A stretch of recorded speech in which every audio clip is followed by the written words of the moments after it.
Sale temps pour la fille de l'ex-directeur de la CRTV Gervais Mendoza qui est accusée d'avoir assassiné un jeune Tchadien.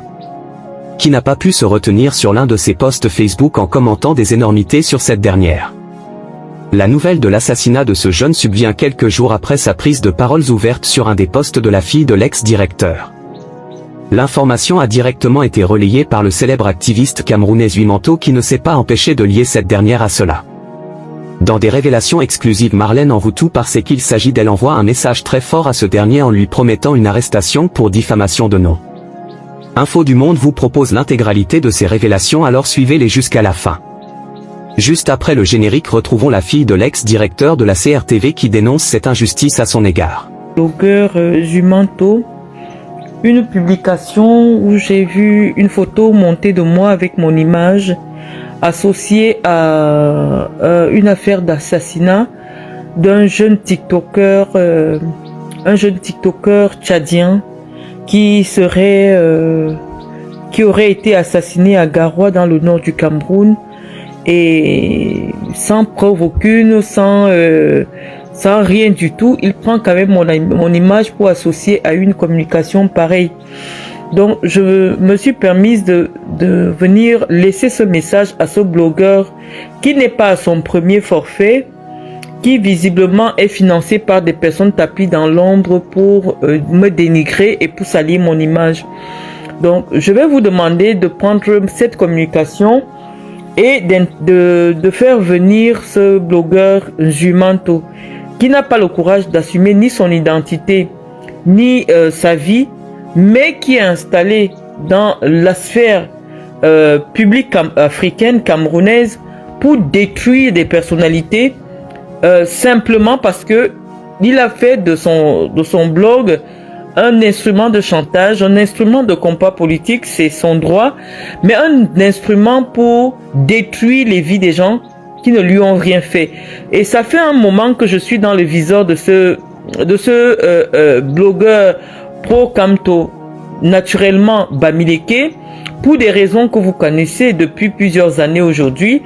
Les blogueurs Bamileke me combattent parce qu'ils estiment que sans être blogueuse, j'ai un impact dans l'univers communicationnel camerounais, là où eux, ils ont décidé de venir chercher l'argent et pour vendre des fausses valeurs et pour combattre le régime Biya.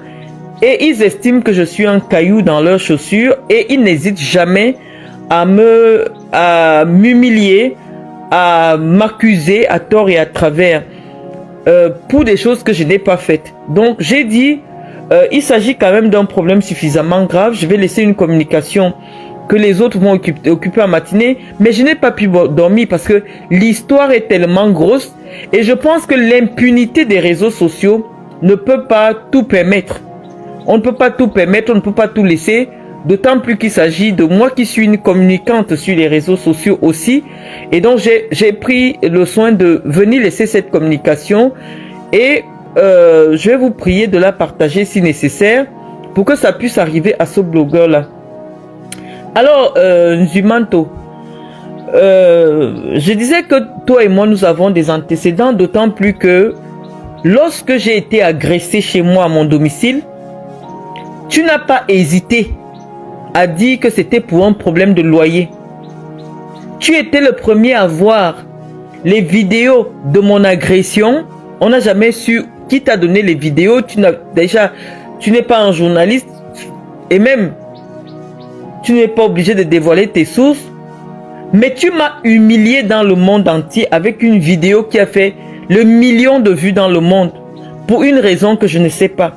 Je pense que s'il y avait de l'impartialité dans ta communication en ce qui me concerne, tu aurais communiqué les réalités de ce dossier-là, puisque les éléments, je les avais publiés, à savoir que d'un, je n'étais pas locataire de la maison, de deux, j'avais gagné le procès, et de trois, la femme est recherchée par les autorités policières et judiciaires du Cameroun pour ce forfait qu'elle a commis contre moi.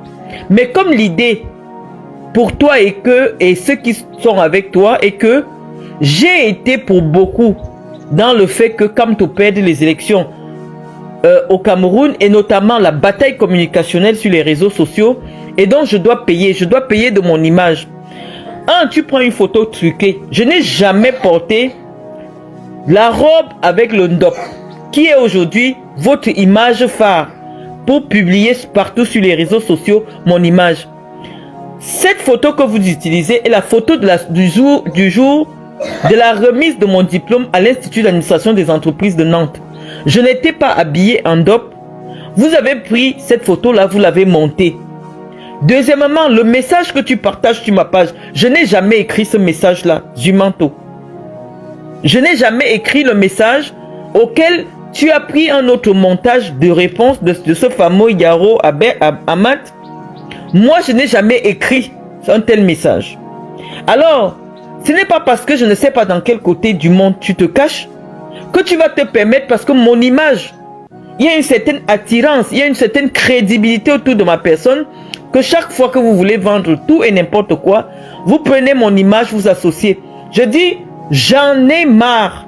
Et si vous voulez qu'on recommence ce combat tribaliste des blogueurs Bamileke,